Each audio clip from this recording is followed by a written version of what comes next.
So we're told that g of x is equal to x squared plus 5x minus 3 and h of y is equal to 3 times y minus 1 squared minus 5.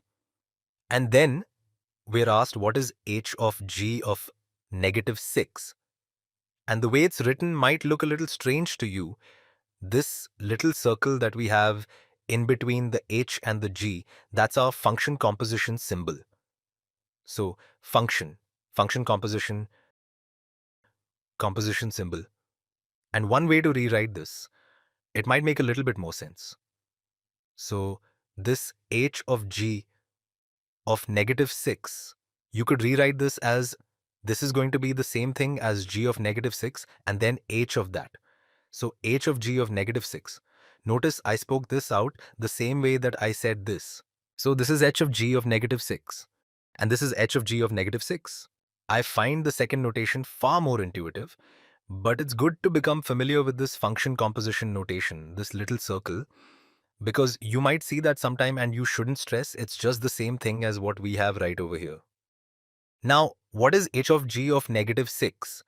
Well, we just have to remind ourselves that this means that we're going to take the number negative 6, we're going to input it into our function g, and then that will output g of negative 6. Whatever that number is, we'll figure it out in a second. And then we're going to input that into our function h.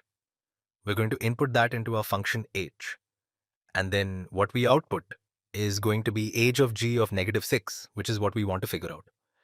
H of g of negative 6. So we just have to do it one step at a time. A lot of times when you first start looking at these function composition, it seems really convoluted and confusing.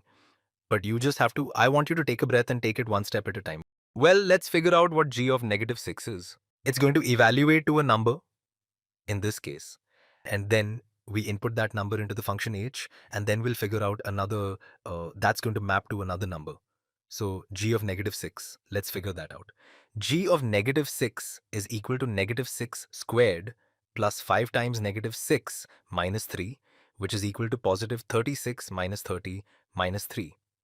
So that's equal to what? 36 minus 33, which is equal to 3. So g of negative 6 is equal to 3. G of negative 6 is equal to 3. G of negative 6 is equal to 3. You input negative 6 into g, it outputs 3. And so h of g of negative 6 has now simplified to just h of 3 because g of negative 6 is 3. So let's figure out what h of 3 is. H of 3. Notice, whatever we outputted from g, we're inputting that now into h. So that's the number 3. So h of 3 is going to be 3 times 3 minus 1. 3 minus 1 squared minus 5, which is equal to 3 times 2 squared. This is 2 right over here. Minus 5, which is equal to 3 times 4 minus 5, which is equal to 12 minus 5, which is equal to 7. And we're done. So you input negative 6 into g, you get 3, and then you take that output from g and you put it into h and you get 7. So this right over here is 7. All of this has come out to be equal to 7. So h of g of negative 6 is equal to 7. H of g of negative 6 is equal to 7. Input negative 6 into g, take that output and input it into h and you're gonna get 7.